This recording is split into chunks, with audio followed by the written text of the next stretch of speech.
নমস্কার, আমি মিঠু। শুরু করছি নজরে রাজ্য। এবার কানাডার ভ্যানকুভার শহরে ছুটবে কলকাতার চলমান নস্টালজিয়া। ফিফা ফুটবল বিশ্বকাপ উপলক্ষে কানাডায় যাচ্ছে দুটি ট্রাম। বিশ্বকাপ চলাকালীন দুটি ট্রাম চলবে ভ্যানকুভার সিটিতে। তবে যেহেতু ট্রাম সংরক্ষণ সংক্রান্ত মামলা বিচারাধীন রয়েছে, তাই এ বিষয়ে আদালতের সম্মতির প্রয়োজন রয়েছে। মঙ্গলবার ছিল সেই মামলার শুনানি।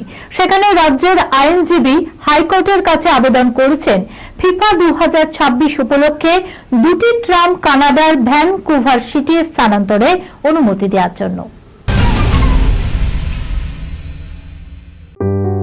সুনির্ণয় imaging centre private limited advance প্যাথোলজিতে thalassemia screening, large size biopsy setup সহ সমস্ত পরীক্ষা, echocardiography, fetal echocardiography, CT scan, CT guided FNAC, 4D USG guided FNAC, endoscopy, colonoscopy, uroflowmetry, spirometry, colour Doppler, digital X ray, তাছাড়াও সমস্ত বিশেষজ্ঞ চিকিৎসকদের পরিষেবা একই ছাদের তলায় নিয়ে হাজির সুনির্ণয়।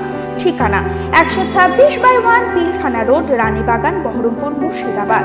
বিশদে জানতে যোগাযোগ করুন 8373049252 7547900377। রিল তৈরির নেশাতে 1.5 বছরের সন্তানকে হারিয়ে ফেলল বাবা মা। তবে বরাত জোরে সেই সন্তানকে শেষমেশ উদ্ধার করতে সক্ষম হয় পুলিশ। মঙ্গলবার বিকেলে শিয়ালদা স্টেশনের এই ঘটনায় ফের রিলের নেশার নেতিবাচক দিক চোখে আঙুল দিয়ে দেখিয়ে দিল।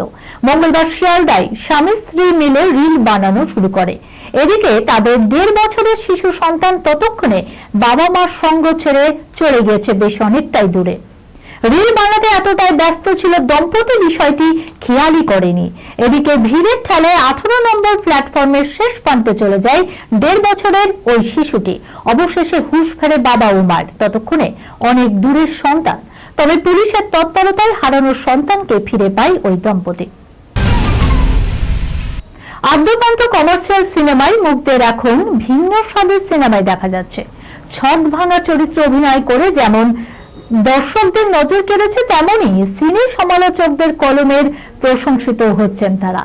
সেই তালিকায় নবতম সংযোজন নিঃসন্দেহে কৌশানী মুখোপাধ্যায়। সেটা বহুরূপী ছবিতেই বুঝিয়ে দিয়েছেন এই অভিনেত্রী।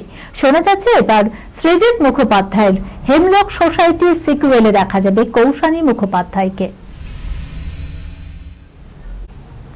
এই খবরের সঙ্গে শেষ করলাম আজকে নজরে রাজ্য। আপনারা দেখছেন টিভি 24 বাংলা, সংবাদ বিনোদন সারাদিন সারাক্ষণ।